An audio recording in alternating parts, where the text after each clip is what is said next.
വേഗം വരുന്ന കർത്താവായ യേശു ക്രിസ്തുവിന്റെ നാമത്തിൽ എല്ലാ വിശുദ്ധന്മാർക്കും സ്നേഹവന്ദനം. നമുക്ക് വീണ്ടും ഒരു അവസരം കൂടി കർത്താവ് തന്നല്ലോ. നമ്മൾ എത്രയോ ഭാഗ്യവാന്മാരാ. നമുക്ക് ദൈവത്തിൻ്റെ വചനത്തിൽ നിന്നും പഠിക്കുവാനായിട്ട് കർത്താവ് സഹായിക്കുന്നു. പ്രത്യേകിച്ചും നമ്മുടെ ഈ ജീവിതയാത്ര എത്ര ചെറിയതാ, എത്ര ക്ഷണികമാണ്. ഈ ചെറിയൊരു ആയുസ് നമ്മൾ നിത്യതയ്ക്ക് വേണ്ടി നമ്മൾ ഒരുങ്ങേണ്ടതും കരുതേണ്ടതുമാണ്. അപ്പോൾ അതിന് നമുക്ക് കഴിയുന്നുണ്ടോ? അതാ വലിയ വിഷയം. ഇന്ന് അനേക വിശ്വാസികളും അവരുടെ നിത്യതയെക്കുറിച്ചൊരു കാഴ്ചപ്പാട് അവർക്കില്ല. എന്നാൽ നാം നിത്യതയെക്കുറിച്ചൊരു നല്ല കാഴ്ചപ്പാടുള്ളവരായിരിക്കണം. നമുക്ക് ലഭിക്കുന്ന സമയങ്ങളെല്ലാം നമുക്ക് നിത്യതയുടെ ഒരുക്കത്തിന് വേണ്ടി ചിലവഴിക്കാനായിട്ട് കഴിയണം. കർത്താവ് അതിന് നമ്മളെ സഹായിക്കട്ടെ. അപ്പോൾ ഇന്നലെ നമ്മൾ ചിന്തിച്ചുകൊണ്ടിരുന്നത് ഒരു വിശുദ്ധന് ഏതെല്ലാം രീതിയിൽ സന്തോഷിക്കാൻ കഴിയും, അവൻ സന്തോഷിക്കേണ്ടതായിട്ടുള്ള വിഷയങ്ങളെക്കുറിച്ച് നമ്മൾ ചിന്തിക്കുകയായിരുന്നു. അതിലൊന്നാമത് നമ്മൾ ചിന്തിച്ചത് നമ്മുടെ പേര് സ്വർഗത്തിൽ എഴുതിയിരിക്കുന്നതുകൊണ്ട് സന്തോഷിക്കുവാൻ കർത്താവ് പറഞ്ഞു. അപ്പോൾ സ്വർഗത്തിൽ എൻ്റെ പേരുണ്ടോ? പ്രത്യേകിച്ചും ജീവപുസ്തകത്തിൽ. ജീവിച്ചിരിക്കുന്നവരുടെ പേരെഴുതിയ പുസ്തകത്തിലല്ല, നീതിമാന്മാരുടെ പുസ്തകത്തിലുമല്ല, കുഞ്ഞാടിൻ്റെ ജീവപുസ്തകത്തിൽ എൻ്റെ പേരുണ്ടോ? അതാണ് നമ്മൾ ഇന്നലെ ചിന്തിച്ചത്.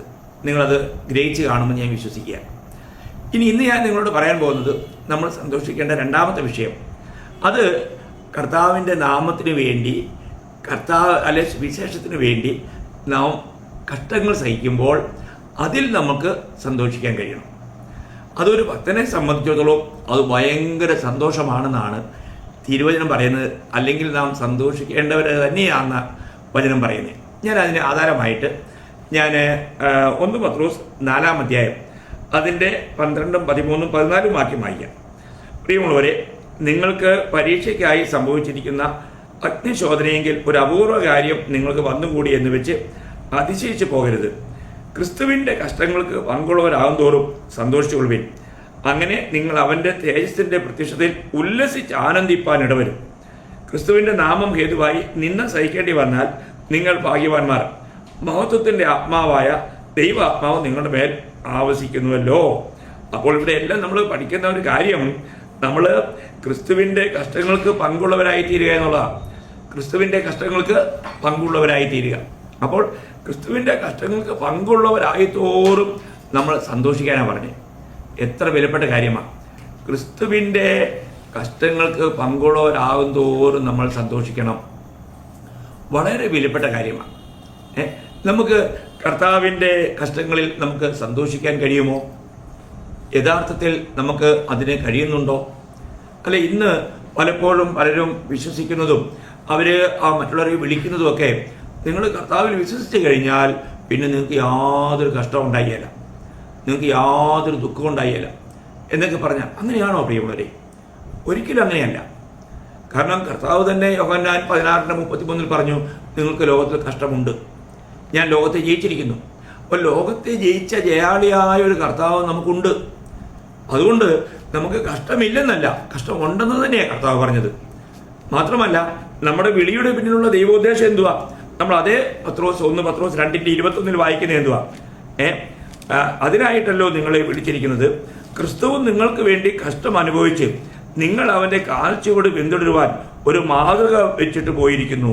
കണ്ടോ? അപ്പം ക്രിസ്തു നമുക്ക് വേണ്ടി കഷ്ടം സഹിച്ചു. എന്നിട്ട് ആ കഷ്ടതയുടെ പാതയിലൂടെ പോകുവാൻ നമുക്കൊരു മാതൃക വെച്ചിട്ട് പോയെന്നാണ് പറഞ്ഞിരിക്കുന്നത്. അപ്പോൾ ആ മാതൃകയെ നമ്മൾ പിൻപറ്റുന്നില്ല എങ്കിൽ നമ്മൾ ചെയ്യുന്നത് എത്രയോ അബദ്ധമാണ്. എന്നാൽ ഇന്ന് അനേകരും കഷ്ടങ്ങളെ ഒഴിവാക്കി പോകാനായിട്ട് ആഗ്രഹിക്കുന്നു. അതുകൊണ്ട് ആ വ്യക്തികളിലൂടെ ദൈവത്തിൻ്റെ ഉദ്ദേശം പൂർണ്ണമാകുന്നില്ല. പ്രിയമുള്ളവരെ, നമ്മളുടെ ജീവിതത്തിൽ നമ്മളൊരു യഥാർത്ഥ ക്രിസ്ത്യാനിയാണെങ്കിൽ, വീണ്ടും ജനിച്ച ഒരു വ്യക്തിയാണെങ്കിൽ, നമുക്ക് കഷ്ടതയുടെ പാതയല്ലാതെ മറ്റൊരു പാതയില്ല. അതാണ് ഇടുക്കവും ഞെരുക്കമുള്ള പാത. അതാണ് യഥാർത്ഥ ജീവന്റെ പാത. അതാണ് കർത്താവ് യേശു ക്രിസ്തു നമുക്ക് തന്നിരിക്കുന്ന വഴി, പാത. അത് നമ്മൾ മനസ്സിലാക്കണം. അത് നമ്മൾ മനസ്സിലാക്കാതെ നമുക്ക് നമ്മുടെ ഇഷ്ടം പോലെ ജീവിച്ചാലോ? നമ്മൾ സദൃശവാക്യം 14:12 വായിക്കുന്നുണ്ട്, ഒരുവന് ഒരു വഴി മനുഷ്യന് ശുഭം തോന്നും, അതിൻ്റെ അവസാനം മരണവഴി എത്രയെന്നാ? മരണമാന്നാ, നാശമാ.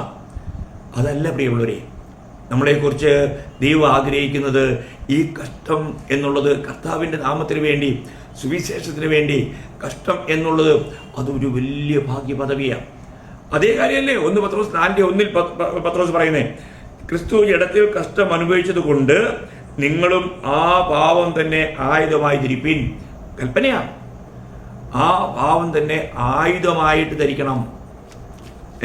നമുക്ക് ഏത് നിലയിലുള്ള കഷ്ടത്തെ അതിനെ നേരിടുവാനുമുള്ള ഒരുക്കം നമുക്കുണ്ടായിരിക്കണം. നമ്മൾ കഷ്ടത്തിൽ ഒരിക്കലും നമ്മൾ ഭാരപ്പെടാൻ പാടില്ല.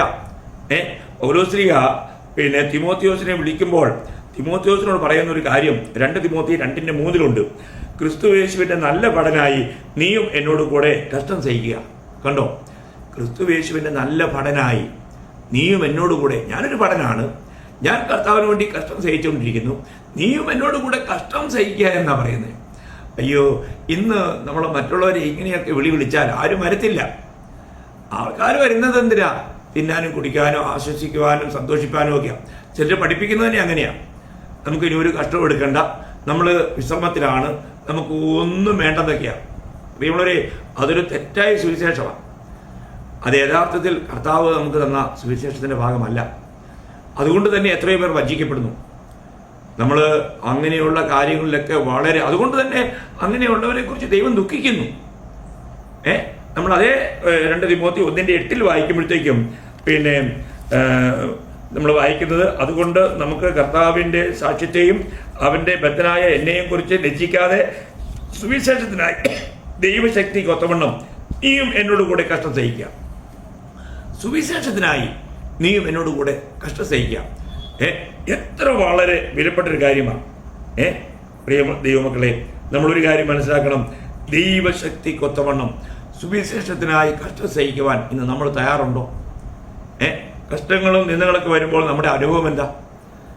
കർത്താവ് തന്റെ ശിഷ്യന്മാരെ വിളിച്ചാക്കിയപ്പോൾ അവരിലേക്ക് ദൈവത്തിന്റെ പരിശുദ്ധാത്മാവിനെ പകർന്നു കഴിഞ്ഞപ്പോൾ അവരെത്ര ശക്തിയോടെയാണ്. ഇന്ന് പലരും വീണ്ടും ജനിച്ചില്ലെന്നുള്ള സത്യം. ദൈവത്തിന്റെ ആത്മാവിനെ പ്രാപിച്ചിട്ടില്ല. കാരണം ദൈവത്തിന്റെ ആത്മാവ് വന്നാൽ അവർക്ക് ഇങ്ങനെയുള്ള കാര്യങ്ങൾക്ക് വളരെ ഉത്സാഹം ഉണ്ടായിരിക്കും. ആ ഒരു ഉത്സാഹം നമുക്കുണ്ടോ എന്നുള്ളതാണ് നമ്മൾ ചിന്തിക്കേണ്ടത്. നമുക്കറിയാം, അപ്പോസ്തല പ്രവൃത്തികൾ 5-ാം അധ്യായത്തിലേക്ക് വരുമ്പോൾ അവിടെ നമ്മൾ എന്താ വായിക്കുന്നത്? അപ്പോസ്തല പ്രവൃത്തി 5-ാം അധ്യായം അതിന്റെ 40 മുതൽ വായിക്കുമ്പോൾ അവർ അവനെ അനുസരിച്ച് അപ്പോസ്തലന്മാരെ വരുത്തി അടുപ്പിച്ചു. കണ്ടോ, അവരെ അടുപ്പിച്ചു. ഇനി യേശുവിന്റെ നാമത്തിൽ സംസാരിക്കരുത് എന്ന് കൽപ്പിച്ചു. അവരെ വിട്ടയച്ചു. തിരുനാമത്തിനു വേണ്ടി അപമാനം സഹിപ്പാൻ യോഗ്യരായി എണ്ണുകയാൽ അവർ സന്തോഷിച്ചുകൊണ്ട് ന്യായാധിപ സംഘത്തിന് മുമ്പിൽ നിന്നും പുറപ്പെട്ടു പോയി. പിന്നെ അവർ ദിനംപ്രതി ദേവാലയത്തിലും വീടുതോറും വിടാതെ ഉപദേശിക്കുകയും യേശുവിനെ ക്രിസ്തു എന്ന് സുവിശേഷിക്കുകയും ചെയ്തുകൊണ്ടിരുന്നു. കണ്ടോ, ഈ വലിയ പ്രതികൂലമൊക്കെ നേരിട്ടപ്പോൾ അപ്പോസ്തലന്മാർ പേടിച്ചു പോയി എവിടെയെങ്കിലും പോയിരിക്കുകയല്ല ചെയ്തത്. ഒന്ന്, ഇത്രയും അടുപ്പിച്ചു. ഈ അടിയെല്ലാം കൊണ്ട് അവരെ നിന്ദിച്ചു, പരിഹസിച്ചു. അതെല്ലാം കഴിഞ്ഞപ്പോഴും അവര് നിരാശരായി പോയി. ഞങ്ങളൊരു ദ്രോഹം ചെയ്യാനിട്ട് നിങ്ങൾ ദുഃഖിച്ചു, ഞങ്ങളെ ഉപദ്രവിച്ചു, ഞങ്ങളെ നിന്ദിച്ചു എന്നൊക്കെ പറഞ്ഞുകൊണ്ട് അവരെക്കുറിച്ച് യാതൊന്നും പറയാതെ അവർ കർത്താവിന് വേണ്ടി നിന്ന സഹിക്കുവാൻ യോഗ്യരായി എണ്ണീക്കൊണ്ട് സന്തോഷിച്ചു കൊണ്ടുപോയല്ല. എന്നിട്ട് അവർ മിണ്ടാതിരുന്നില്ല. ആലയത്തിൽ പോയും വീടുതോറും ഈ സുവിശേഷം അറിയിക്കുകയുണ്ടായത്. ദൈവമക്കളെ, നമ്മുടെ അനുഭവം നമ്മൾ പരിശോധിച്ചേ. ഏതെല്ലാം നിലയിൽ നമ്മൾ ഈ കർത്താവിന് വേണ്ടി കഷ്ടം സഹിക്കുന്നുണ്ട്. ഞാൻ നിങ്ങളോടൊരു കാര്യം എൻ്റെ അനുഭവത്തിൽ നിന്ന് പറയാം. എനിക്ക് ദൈവത്തിൻ്റെ കൃപയാൽ അത് പറയാനുള്ള പ്രാഗൽഭ്യമുണ്ട്. ഞാൻ സാധാരണ പറയാറുണ്ട്, തീയിൽ കുരുത്തത് വെയിലത്ത് വാടാറില്ലെന്ന്. എൻ്റെ ആത്മീയ ജീവിതത്തിൽ എൻ്റെ ആരംഭ സമയത്ത് തന്നെ എല്ലാ നിലയിലും ഭയങ്കരമായ പ്രതികൂലത്തിനും കഷ്ടത്തിൻ്റെയും മധ്യത്തിലായിരുന്നു. എന്നാൽ അതിൻ്റെയൊക്കെ മധ്യത്തിൽ കർത്താവിൻ്റെ കൃപ ധാരാളമായി പകർന്ന് തൻ്റെ കരങ്ങളിൽ എന്നെ വഹിച്ചു. അതുകൊണ്ട് ഏത് നിലയിലുള്ളവരെ ആശ്വസിപ്പിക്കുവാൻ തക്കവണ്ണം കർത്താവ് അങ്ങനെ ഒരു നല്ല ട്രെയിനിങ് എനിക്ക് തന്നു. വളരെ വിലപ്പെട്ട കാര്യമാണ്.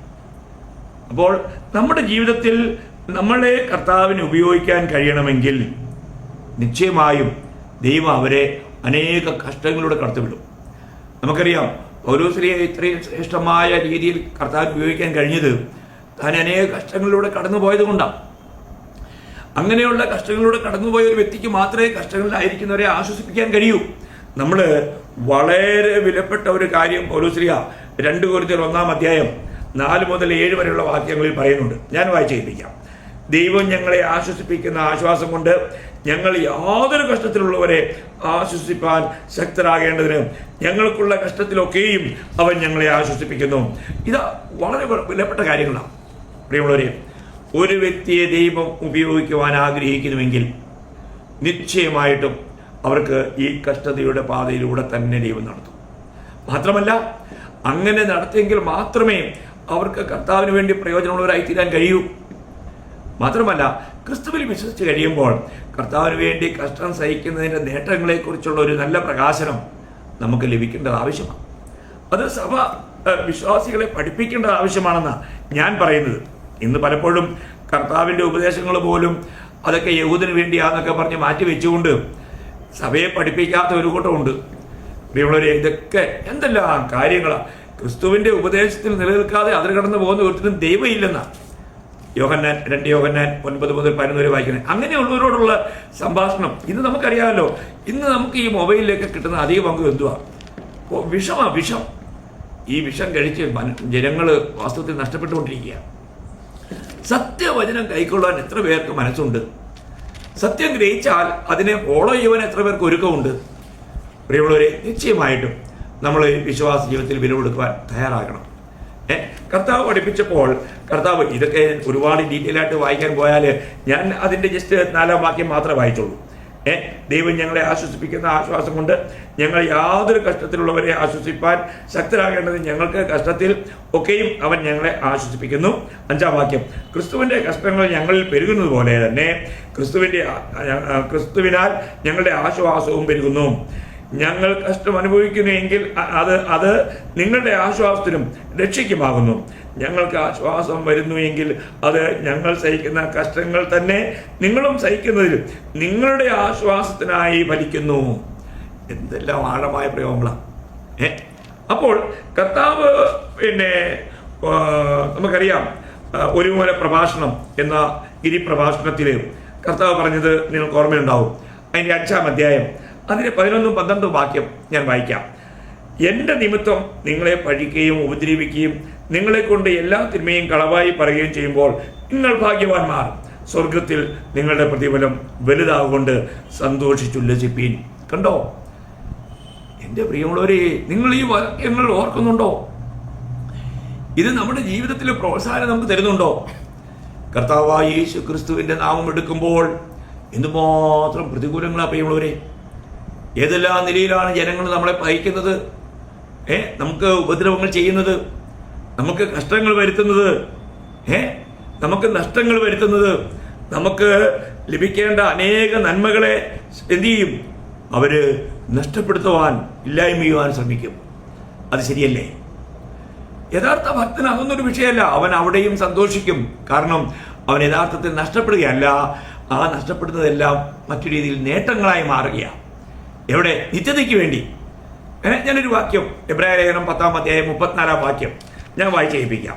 34, തടവുകാരോട് നിങ്ങൾ സഹതാപം കാണിച്ചതല്ലാതെ സ്വർഗത്തിൽ നിലനിൽക്കുന്ന ഉത്തമ സമ്പത്ത് നിങ്ങൾക്കുണ്ടെന്നറിഞ്ഞ് സമ്പത്തുകളുടെ അപഹാരവും സന്തോഷത്തോടെ സഹിച്ചുവല്ലോ. സമ്പത്തുകളുടെ അപഹാരവും സന്തോഷത്തോടെ സഹിച്ചത് എന്തുകൊണ്ടാണ്? സ്വർഗത്തിൽ നമുക്ക് ഉത്തമമായൊരു സമ്പത്തുണ്ട്. അതിശ്രേഷ്ഠമായിരിക്കുന്ന ഒന്ന് നമുക്ക് വേണ്ടി ദൈവം കരുതുന്നുണ്ട്. ഈ ബോധ്യമാണ്. ഇതുണ്ടോ നമുക്ക് ദൈവമക്കളെ? ഇതുള്ളവർ ഒരിക്കലും ദുഃഖിക്കത്തില്ല. നമ്മുടെ ജീവിതത്തിൽ ഈ കാര്യങ്ങളെക്കുറിച്ചൊക്കെ നമുക്ക് നല്ലൊരു പ്രകാശനം ഉണ്ടായിരിക്കണം. നമ്മൾ ആ സത്യം മനസ്സിലാക്കണം. അതുകൊണ്ട് ക്രിസ്തുവിനായിരിക്കുന്ന നമ്മൾ ഈ ചെറിയൊരു ആയുസ്സിൽ നമ്മൾ എന്ത് ചെയ്യാൻ പാടില്ല? ഭാരപ്പെടാൻ പാടില്ല. കഷ്ടങ്ങളെ കാണുമ്പോൾ നമുക്കറിയാം, നമ്മൾ റോമാലേഖനം 8-ാം അധ്യായം 18-ാം വാക്യം വായിക്കുമ്പോൾ നമ്മൾ വെളിപ്പെടുവാനുള്ള തേജസ് വിചാരിച്ചാൽ ഈ കാലത്തിലെ കഷ്ടങ്ങൾ സാരമില്ല എന്ന് ഞാൻ എണ്ണുന്നു. നമ്മളെ ഈ ലോകത്തിലെ കഷ്ടങ്ങൾ സാരമില്ല എന്ന് ഞാൻ എണ്ണുന്നു. പ്രിയമുള്ളവരെ, ഞാൻ പറഞ്ഞില്ലേ, ഞാൻ ഇന്ത്യൻ ആർമിയിൽ ജോലി ചെയ്യുമ്പോൾ ഈ ജോലിക്ക് വേണ്ടി ഞങ്ങൾക്ക് ചില സമയങ്ങൾ ഒരു ട്രെയിനിങ് പീരീഡ് ഉണ്ട്, ഒരു 1.5 വർഷത്തെ. അത് നന്നായി ചെയ്താൽ അവൻ നല്ലൊരു പഠനമായി മാറുകയാണ്. ആ ട്രെയിനിങ് പീരീഡ് എന്ന് പറയുമ്പോൾ അനേക നിലയിലുള്ള കഷ്ടങ്ങൾ, പ്രയാസങ്ങളൊക്കെ ഉണ്ട്.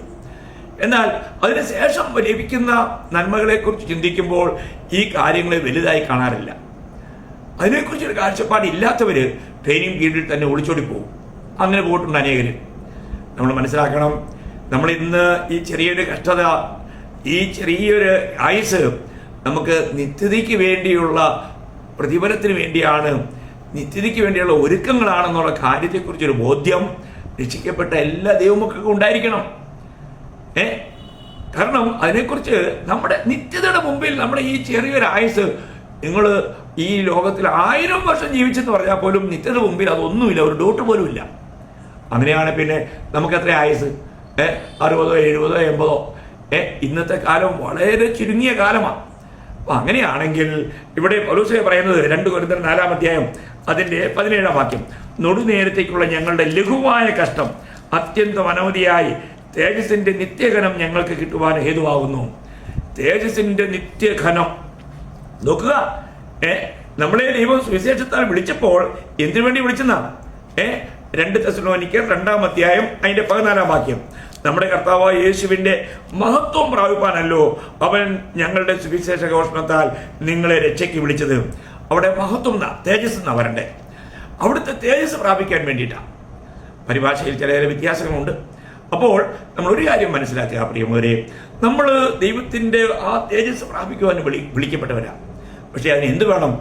ഈ ചെറിയൊരു ആയുസ്സിൽ നമ്മൾ കഷ്ടങ്ങൾ സഹിക്കുവാൻ തയ്യാറാകണം. നമ്മൾ കഷ്ടങ്ങൾ സഹിക്കുവാൻ തയ്യാറാകുന്നില്ലെങ്കിൽ നമ്മൾ എന്ത് ചെയ്യാണ്? നിത്യതയ്ക്ക് വേണ്ടിയിട്ടുള്ളത് വലിയ നഷ്ടം വരുത്തി വയ്ക്കുക. ഒരു യഥാർത്ഥ വിശ്വാസി ക്രിസ്തീയ ജീവിതത്തിൽ ശരിക്കും കഷ്ടങ്ങളിൽ സന്തോഷിക്കുന്നതിനായിരിക്കും. അതിൻ്റെ പ്രകാശനം അവന് സഭ നൽകും. ദൈവത്തിൻ്റെ ആത്മാവ് വെളിപ്പെടുത്തും. ഞാനൊരു വളരെ വിലപ്പെട്ടൊരു കാര്യം റോമാലേഖനത്തിൽ നിന്ന് ഓർപ്പിക്കാം. റോമാലേഖനം 5-ാം അധ്യായം അതിൻ്റെ 3-4 വാക്യം. അത് തന്നെയല്ല, കഷ്ടത സഹിഷ്ണുതയും സഹിഷ്ണുത സിദ്ധതയും സിദ്ധത പ്രത്യാശയും ഉളവാക്കുമെന്ന് അറിഞ്ഞ് നാം കഷ്ടങ്ങളിലും പ്രശംസിക്കുന്നു. കണ്ടോ, കഷ്ടങ്ങളിൽ പ്രശംസിക്കുന്നവർ, കഷ്ടങ്ങളിൽ അതിനെ വലിയൊരു പ്രശംസയായി അല്ലെങ്കിൽ ഒരു സന്തോഷമായി കാണുന്നവർ. എന്തുകൊണ്ടാണ് ഈ കഷ്ടം നമുക്ക് പ്രശംസയായി മാറുന്നേ? കാരണം കഷ്ടത എന്ത് വരുത്തുന്നു? കഷ്ടത സഹിഷ്ണുതയെയും സഹിഷ്ണുത സിദ്ധതയെയും സിദ്ധത പ്രത്യാശയും ഉളവാക്കുന്നു. അപ്പോൾ ദൈവമക്കളെ, നമ്മുടെ ജീവിതത്തിൽ ദൈവം ആഗ്രഹിക്കുന്ന ഈ കഷ്ടത ഇല്ലെങ്കിൽ അവർക്ക് ഒരിക്കലും സഹിഷ്ണുത ഉണ്ടായില്ല. നമുക്കറിയാം, നമ്മുടെ സഹിഷ്ണുത കൊണ്ട് നമുക്ക് വലിയ പ്രതിഫലമുണ്ടെന്ന് എബ്രായർ 10:35 പറയുന്നുണ്ട്. ഈ സഹിഷ്ണുത ഉണ്ടാകുന്നത് കഷ്ടതയിലൂടെ യാത്ര ചെയ്യുമ്പോൾ മാത്രമാണ്. ഇന്ന് നമുക്ക് ഈ കഷ്ടതയിലൂടെ യാത്ര ചെയ്ത് മുമ്പോട്ട് പോകാൻ കഴിയുന്നുണ്ടോ?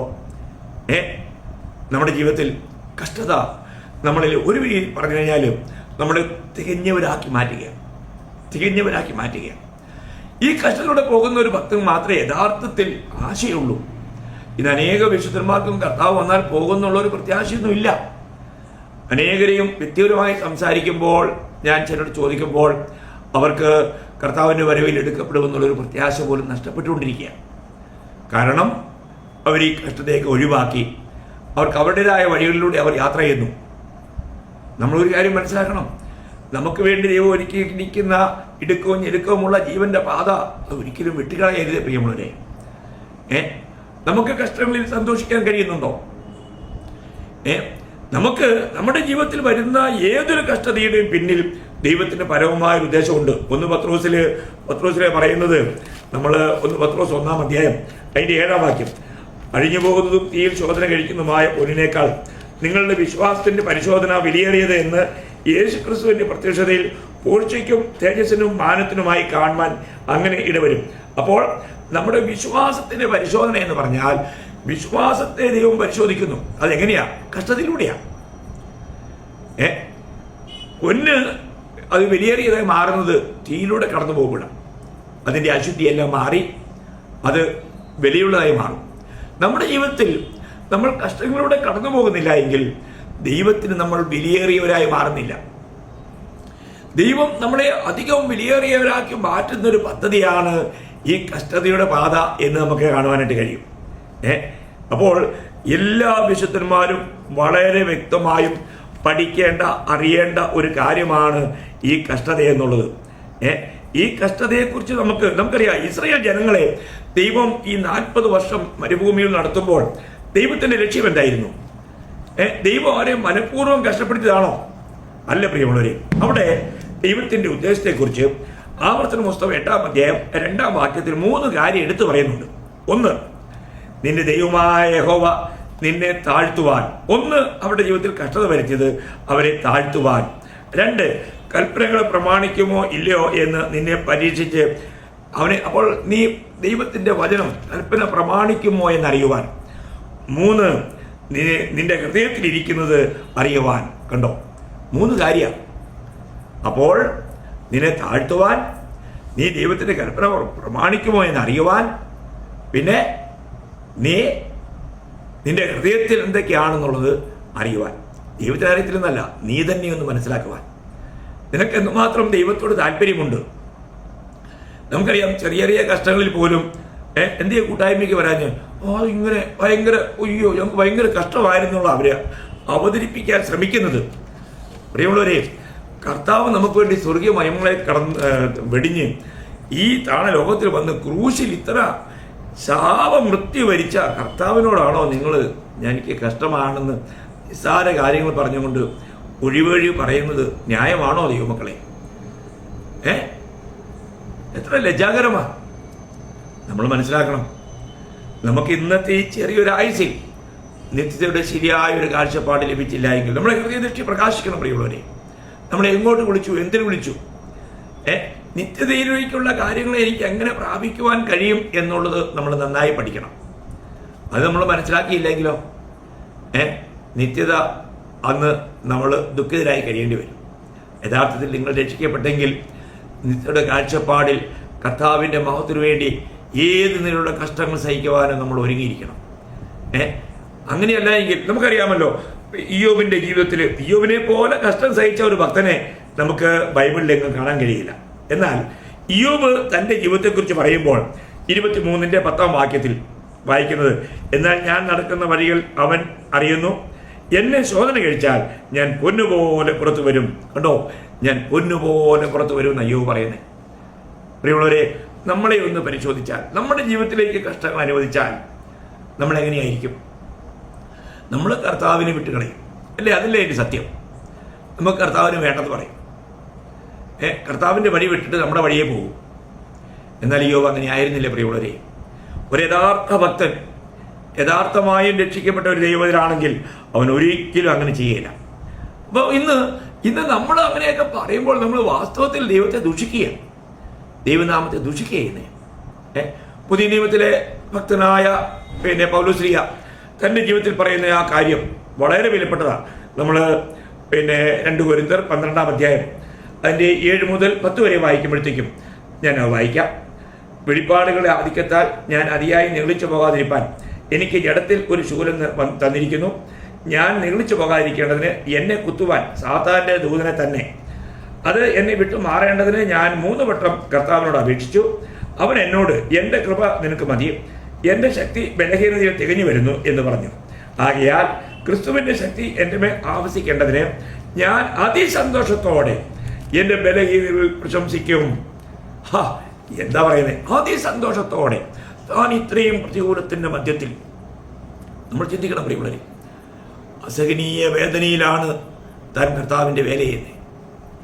ഈ വേദനയൊന്നും മാറിക്കിട്ടുവാൻ, ആ കഷ്ടതയൊന്നും മാറുവാൻ 3 വട്ടം ദൈവത്തോട് പ്രാർത്ഥിച്ചു. അപ്പോൾ അത് എന്തിനു വേണ്ടിയാണ്? അതൊരു ശൈത്താന്റെ ദൂതന. അപ്പം ഒന്നാമത് ഉണ്ടായ പാപം എന്തുവാ? നിഗളം. പിശാചിലുണ്ടായ നിഗളമായിരുന്നു ഒന്നാമത്തെ പാപം. അപ്പം നിഗളിയായ പിശാചിനെ തന്നെ പൗലോസിന്റെ ജീവിതത്തിലെ നിഗളത്തെ കുത്തുവാനായിട്ട് വെച്ചിരിക്കുക. നോക്കണേ, ദൈവത്തിന് ആരെ എങ്ങനെ ഉപയോഗിക്കാൻ പറ്റും നോക്കണം. അപ്പം വെളിപ്പാടുകളുടെ ആധിക്യത്താൽ ഞാൻ നിഗളിച്ചു പോകാതിരിക്കുവാൻ ശൈത്താന്റെ ഒരു ദൂതനെ വെച്ചിരിക്കുക. നോക്കുക, എത്ര അത്ഭുതാവമായ കാര്യമാണ് ദൈവമക്കളെ. കാരണം പൗലോസ്ലീഹയ്ക്ക് കിട്ടിയിരിക്കുന്ന വെളിപ്പാട്, പൗലോസ്ലീഹ 3-ാം സ്വർഗത്തോട് എടുക്കപ്പെട്ടവനാ. ദൈവത്തിൻ്റെ ഹൃദയത്തിലെ ആഴങ്ങളെ ദൈവം പ്രകാശിപ്പിച്ചു കൊടുത്ത വെളിപ്പാടുകളുടെ വലിയ ആധിക്യം, സഭയെന്ന മർമ്മം, ക്രിസ്തു എന്ന മർമ്മം വളരെ ആഴത്തിൽ പ്രകാശിപ്പിച്ച് കിട്ടിയ ഈ പൗലോസ്ലീഹ ഈ വെളിപ്പാടുകളുടെ ആദ്യത്താൽ നിഗളിച്ചു പോകാം. അങ്ങനെ നിഗളിച്ചാൽ ദൈവത്തിന് നഷ്ടമായി തീരും താൻ. അങ്ങനെ വരാതിരിക്കുവാൻ നിഗളിയായ ഒരു ദൂതനെ തന്നെ വെച്ചിരിക്കുക. ഇനി അഥവാ അല്പമെങ്കിലും തന്നെക്കുറിച്ച് പ്രശംസിക്കാൻ തുടങ്ങുമ്പോൾ ഒറ്റ കുത്ത് പിശാച് കുത്തും. ഓ, അവിടെ പൗലോസ്ലീഹ മാനസാന്തരമുണ്ടാവും. ഞാൻ ചിന്തിക്കുക, എത്ര നമ്മുടെ ദൈവത്തിൻ്റെ പ്രവൃത്തി എത്ര വലുതാവുള്ളവരെ നമ്മൾ ചിന്തിക്കണം. അപ്പോൾ നിത്യതയിലേക്കുള്ള ഒരു കാഴ്ചപ്പാടിൽ ഈ ഓട്ടത്തിൽ പൗലോസ്ലീഹ പറയുകയാണ്, ഞാൻ ഏത് ബലഹീനതയിലും ഞാൻ സന്തോഷിക്കുന്നു, ഏത് കഷ്ടങ്ങളിലും ഞാൻ സന്തോഷിക്കുന്നു. പൗലോസ്ലീഹയ്ക്ക് ഒരു ദിവസം ഒരു 10 അടി കിട്ടിയില്ലെങ്കിൽ, മറ്റുള്ളവരിൽ നിന്നും 10 തെറി കേട്ടില്ലെങ്കിൽ, അനാവശ്യമായിരിക്കുന്ന കാര്യങ്ങൾ കേട്ടില്ലെങ്കിൽ തനിക്ക് ഉറക്കം വരത്തില്ല. ഞാൻ എൻ്റെ ദിവസത്തെ നഷ്ടമാക്കിയെന്ന് അവളുടെ ചിന്താഗതി. കാരണം അതുപോലെ കർത്താവിന് വേണ്ടി ജ്വലിക്കുന്ന തീഷ്ണതയുള്ള എരിവുള്ള ഒരു ഭക്തനായിരുന്നു പൗലോസ്ലീഹ. നമ്മൾ മനസ്സിലാക്കണം ദൈവമക്കളെ, നമ്മളെ ആരെങ്കിലും എന്തെങ്കിലും ചെറുതായിട്ടെന്ന് പറഞ്ഞാൽ നമ്മുടെ ചിറകെല്ലാം ഒടിഞ്ഞ് നമ്മുടെ ധൈര്യമെല്ലാം കെട്ട് ഇനി ഞാൻ സുവിശേഷം വരയ്ക്കില്ല, ഇനി കർത്താവിൻ്റെ സാക്ഷ്യം പറയാനില്ല, ഇനി അങ്ങോട്ട് കൂട്ടായ്മയ്ക്കില്ല. എന്താ പ്രിയമുള്ളവരെ, നമ്മുടെ ഈ കഷ്ടങ്ങളുടെ ഒരു ചെറിയ ആസ്വാദനമെങ്കിലും നമ്മൾ ആസ്വദിച്ചിട്ടുണ്ടോ? ഈ നൊടി നേരത്തേക്കുള്ള ലഘുവായ കഷ്ടം നിത്യതയിലേക്ക് നമുക്ക് വലിയ തേജസ്, വലിയ നന്മകൾ, വലിയ അനുഗ്രഹങ്ങൾ വെച്ചിരിക്കുക പ്രിയമുള്ളവരെ. അതിനെക്കുറിച്ചൊരു കാഴ്ചപ്പാട് നമുക്ക് വേണം. നമുക്കിന്ന് ആ ഒരു കാഴ്ചപ്പാട് നമുക്കുണ്ടോ? നമ്മുടെ ജീവിതത്തിൽ കഷ്ടങ്ങളിൽ നമുക്ക് സന്തോഷിക്കുവാൻ കഴിയുന്നുണ്ടോ? അതോ കഷ്ടങ്ങൾ വരുമ്പോൾ ദൈവത്തിൻ്റെ നാമം ദുഷിക്കുകയാണോ? ഇന്ന് അനേകരും സുവിശേഷത്തിൻ്റെ സാക്ഷികളാകാതിരിക്കാൻ കാരണം അവരെ കഷ്ടങ്ങളെ ഭയപ്പെടുന്നു. അവരുടെ ഉള്ളിലുള്ള ഭയമൊക്കെ ദൈവത്തിനറിയാം. അപ്പോൾ ഇവരുടെ ഉള്ളിൽ എന്താണ്? അതുകൊണ്ട് ദൈവം അങ്ങനെയുള്ളവർക്ക് കഷ്ടങ്ങൾ കൊടുക്കാറില്ല. കർത്താവിന് വേണ്ടി എരിവോട് നിന്ന് പ്രവർത്തിക്കാൻ മനസ്സുള്ളവർക്ക് മാത്രമേ ദൈവം കഷ്ടങ്ങൾ അനുവദിക്കാറുള്ളൂ. ഞാൻ നേരത്തെ പറഞ്ഞല്ലോ, നമ്മളെ മറ്റുള്ളവർക്ക് അനുഗ്രഹമായി ഉപയോഗിക്കുവാൻ ദൈവം ആഗ്രഹിക്കുന്നെങ്കിൽ അവരെ കഷ്ടങ്ങളോട് ദൈവം കടത്തിവിടും. കാരണം ഏത് കഷ്ടത്തിലുള്ളവരെ ആശ്വസിപ്പിക്കാനായിട്ട് അവർ കഴിയും. എൻ്റെ ജീവിതത്തിൽ അനേകരും എൻ്റെ സാക്ഷി നിമിത്തം അവരുടെ ആ മടിയും അവരുടെ ആലസ്യത്തിനെല്ലാം മാറ്റി, അവിടെ ആ എന്താ പറയുക, തണുപ്പൻ മട്ടൊക്കെ മാറി ജാഗരൂകരായി. നമ്മുടെ ഓരോ അനുഭവങ്ങൾ, ഓരോ സാക്ഷ്യങ്ങൾ, നമ്മുടെ ജീവിതത്തിൽ ദൈവം തന്ന ആ കഷ്ടതയിലൂടെ നടത്തിയ വിധങ്ങൾ മറ്റുള്ളവർക്ക് പ്രോത്സാഹനമായി മാറി. അങ്ങനെയുണ്ടോ പ്രിയമുള്ളവരെ? നമ്മുടെ ജീവിതത്തിൽ നമുക്ക് അങ്ങനെയുള്ള സാക്ഷ്യം പറയാനുണ്ടോ? മറ്റുള്ളവർക്ക് നമ്മളൊരു പ്രോത്സാഹനമായി മാറിയിട്ടുണ്ടോ? അവരെ ആശ്വസിപ്പിക്കുവാൻ നമ്മുടെ ജീവിതത്തിലുണ്ടായ അനുഭവങ്ങളിലൂടെ നമുക്ക് കഴിയുന്നുണ്ടോ? അതെ, ദൈവം ഉപയോഗിക്കുവാൻ ആഗ്രഹിക്കുന്ന ഏതൊരു വ്യക്തിക്കും ദൈവം അങ്ങനെയുള്ള കഷ്ടങ്ങളിലൂടെ കടത്തിവിടും പ്രിയമുള്ളവരെ. അല്ലാതെ കർത്താവ് വിശ്വസിച്ച പിന്നെ ഒരു കഷ്ടവും ഇല്ല, ഒന്നുമില്ല, എല്ലാം പിന്നെ അനുകൂലം, എല്ലാം പിന്നെ ലോകമയത്വം, അങ്ങനെയുള്ള കാര്യമൊന്നും വേദപുസ്തകം പഠിപ്പിക്കുന്നില്ല കേട്ടോ. ഒരു യഥാർത്ഥ ഭക്തൻ യഥാർത്ഥമായിട്ടും ഈ ഒരു നല്ല കാഴ്ചപ്പാടുള്ളവനായിരിക്കണം. കർത്താവ് എന്നെ എന്തിനു വേണ്ടി വിളിച്ചു? ഈ കർത്താവിൻ്റെ സാക്ഷ്യം വഹിക്കുമ്പോൾ ഈ ലോകത്തിൽ എനിക്ക് കഷ്ടങ്ങളുണ്ട്. അതുകൊണ്ട് നമ്മൾ ഒരു കാര്യം മനസ്സിലാക്കേണ്ടത്, നമ്മൾ ഏതെങ്കിലും കഷ്ടത്തിൻ്റെ പേരിൽ കർത്താവിൻ്റെ കൂട്ടായ്മ ഉപേക്ഷിക്കുകയോ കർത്താവിനെ തള്ളുകയോ ചെയ്യുന്നെങ്കിൽ നമ്മൾ പറയുന്നത് ഈ ദൈവം വിശ്വസ്തനല്ല, ഈ ദൈവത്തെ കൊണ്ട് പ്രയോജനമില്ലെന്നായിരിക്കും. പ്രിയമുള്ളവരെ, ദൈവം സകലത്തിലും വിശ്വസ്തനാണ്. ഞാൻ ഒന്ന് കൊരിന്ത്യർ 10-ാം അധ്യായം അതിൻ്റെ 13-ാം വാക്യം നിങ്ങളെ വായിച്ച് കേൾപ്പിക്കാം. മനുഷ്യർക്ക് നടപ്പല്ലാത്ത പരീക്ഷ നിങ്ങൾക്ക് നേരിട്ടിട്ടില്ല, ദൈവം വിശ്വസ്തൻ, നിങ്ങൾക്ക് കഴിയുന്നതിന് മീതെ പരീക്ഷ നേരിടുവാൻ സമ്മതിക്കാതെ നിങ്ങൾക്ക് സഹിപ്പാൻ കഴിയേണ്ടതിന് പരീക്ഷയോടുകൂടെ അവൻ പോക്ക് വഴിയും ഉണ്ടാക്കും. എത്ര വലിയ കാര്യം! നമ്മൾ പറയുന്ന ആ വാക്കുകൾ വാസ്തവത്തിൽ ദൈവത്തെ ദൂഷിക്കുക, ദൈവത്തെ നിന്ദിക്കുക. എൻ്റെ ദൈവത്തിന് എന്നെ സഹായിക്കാൻ പറ്റുന്നില്ല, അതുകൊണ്ട് ഞാൻ പരാജിതനായി പോകുന്നതൊക്കെ പലരുടെയും വാക്കുകൾ. അത് ആദാമ്യ സ്വഭാവം. നീ തന്നു, അവൾ തന്നു, ഞാൻ തിന്നു. അപ്പോൾ തെറ്റുകാരും നീയും അവളും, എനിക്കൊരു കുഴപ്പമില്ല. ഇങ്ങനെയൊക്കെയുള്ള ന്യായങ്ങളൊക്കെ പറഞ്ഞ് നമ്മൾ രക്ഷപ്പെടുമെന്നാണോ വിചാരിക്കുന്നത്? നമ്മളൊരു കാര്യം മനസ്സിലാക്കണം, നമുക്കിത് ഒരേ ഒരു ആയുസേ ഉള്ളൂ, അതും വളരെ ചുരുങ്ങിയ കാലം. ഇത് നമ്മൾ നിത്യതയുടെ കാഴ്ചപ്പാടിൽ കർത്താവിൻ്റെ വിളിക്ക് യോഗ്യമാവണ്ണം കഷ്ടങ്ങൾ സഹിക്കുവാൻ നമ്മൾ ഒരുങ്ങണം. അതുകൊണ്ട് എല്ലാ ദൈവമക്കളോടും എനിക്ക് പ്രത്യേകം പറയാനുള്ളത്, നമുക്കിന്ന് കഷ്ടങ്ങളിൽ സന്തോഷിക്കാൻ കഴിയുന്നുണ്ടോ? ഈ കർത്താവിന് വേണ്ടി, സുവിശേഷത്തിന് വേണ്ടി കർത്താവിൻ്റെ സാക്ഷ്യം വഹിക്കുന്നതിലൂടെ കഷ്ടതയുടെ പാതയിൽ പോയി കഷ്ടപ്പെടുവാൻ നമുക്ക് കഴിയുന്നുണ്ടോ? അങ്ങനെയല്ല എങ്കിൽ നിശ്ചയമായും ഞാൻ പറയട്ടെ, ആ വ്യക്തികളിലൊരു പ്രത്യാശയുള്ള ജീവിതം പോലും ഉണ്ടായില്ല. അവർ കർത്താവിൻ്റെ വഴികളിൽ നിന്നും വളരെ അന്യപ്പെട്ടിരിക്കുക. അങ്ങനെ വരരുതേ. അപ്പോൾ നമ്മൾ സന്തോഷിക്കേണ്ട രണ്ടാമത്തെ വിഷയം, കർത്താവിന് വേണ്ടി കഷ്ടം സഹിക്കുക, സുവിശേഷത്തിന് വേണ്ടി കഷ്ടം സഹിക്കുക, അതിൽ നമ്മൾ സന്തോഷിക്കണം. അപ്പോൾ ഒന്നാമത്തെ കാര്യം, കർത്താവ് കുഞ്ഞാടിൻ്റെ ജീവപുസ്തകത്തിൽ പേരെഴുതിയതുകൊണ്ട് സന്തോഷിക്കണം. രണ്ടാമത്തെ കാര്യം, ഈ കർത്താവിന് വേണ്ടി കഷ്ടം സഹിക്കുന്നതിൽ, സുവിശേഷത്തിന് വേണ്ടി കഷ്ടം സഹിക്കുന്നതിൽ നാം സന്തോഷിക്കണം.